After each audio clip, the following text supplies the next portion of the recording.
Good morning, day 7 of Vlogmas. I wish you nothing but prosperity, good health, and good fortune. Appreciate you clicking on this video, for rocking with me. And yeah, honestly, all the best to you today. I want to talk about regret, bro.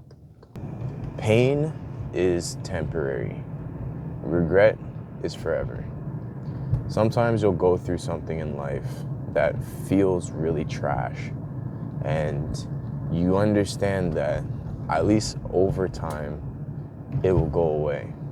And that's why I always want to encourage you to do things now when you have the chance. You know, I've been thinking a lot about my own life and experiences that I've had that I regret. And I've been in a position where I had a lot of I was in a good financial position, we'll say that. And I lost a lot of that financial, I lost my financial position. I'm just gonna be honest with you, bro. I was in a position where I had good money, and then things happened, and then I didn't have good money anymore.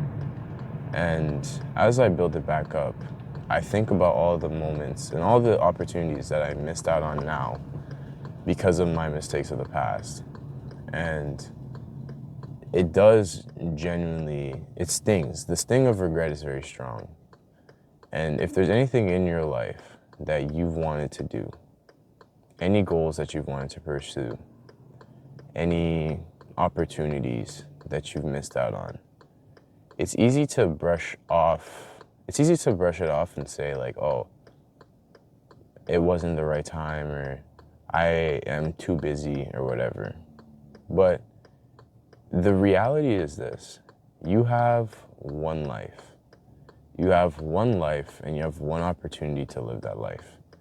And there are certain periods of time that you're gonna live through where certain opportunities will be available to you that will no longer be available to you after like a year, a couple months, maybe even a day, who knows.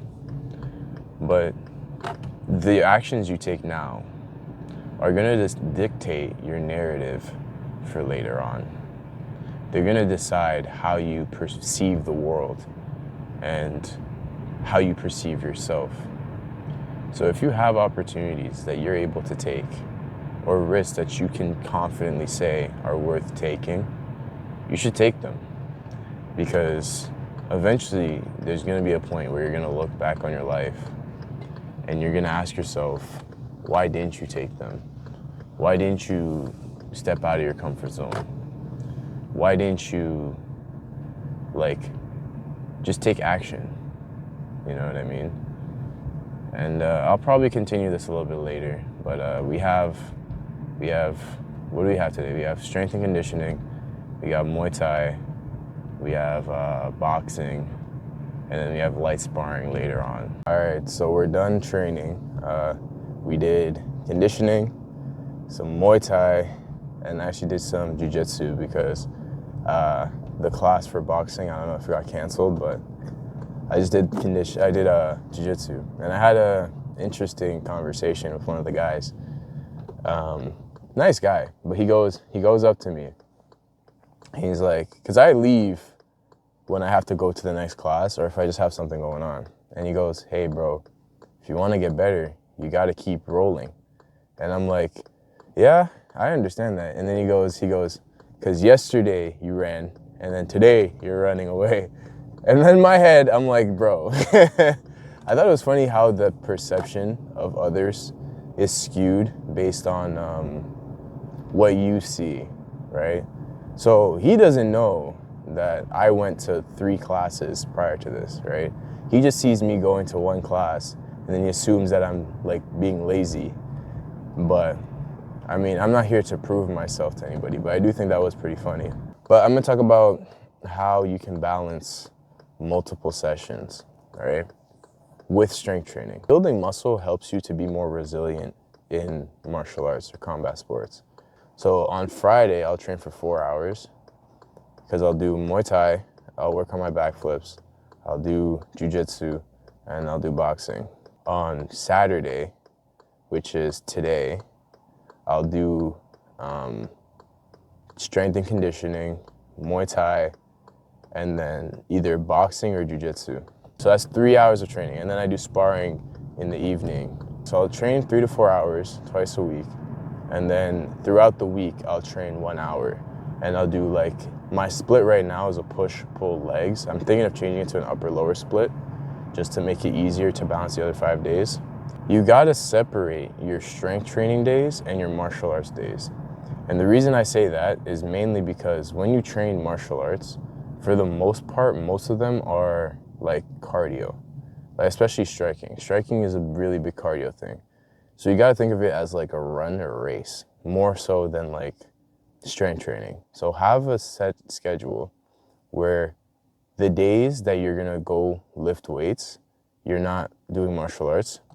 And then the days that you're doing martial arts, you can stack them up. Nothing wrong with training a long time in martial arts, to be honest. Like you have to be training a lot for a like long period of time to overtrain. But if most of the week it's regular tempo, like one session, then those other few days of the week, you can go quote unquote lighter. It's not gonna be 2 days, right?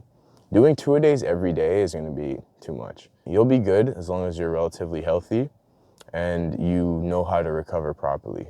If it comes to recovery, my advice is Epsom salt baths and stretching, like yoga, anything that kind of helps your muscles relax, those kind of things. And you can also make the case for like sauna. I think sauna, there's not a lot of like science behind it, but it does help. It does help and it does feel good. So I also recommend doing the sauna if you can too. But those are my 2 tips for being able to train for a long time and training multiple sessions in one day. And you gotta eat. If you don't eat well, you're not gonna have the fuel to be able to perform optimally. And if you have the luxury of being able to take naps on days where you're not working, then by all means, take a nap. Because those naps will help you to reset yourself and to feel rejuvenated again. This vlog is gonna be a little bit short because I do have a couple other things I gotta get out the way for later on. But thanks for watching this one. Watch this video if you want to, subscribe if you want to, and I'll catch you tomorrow.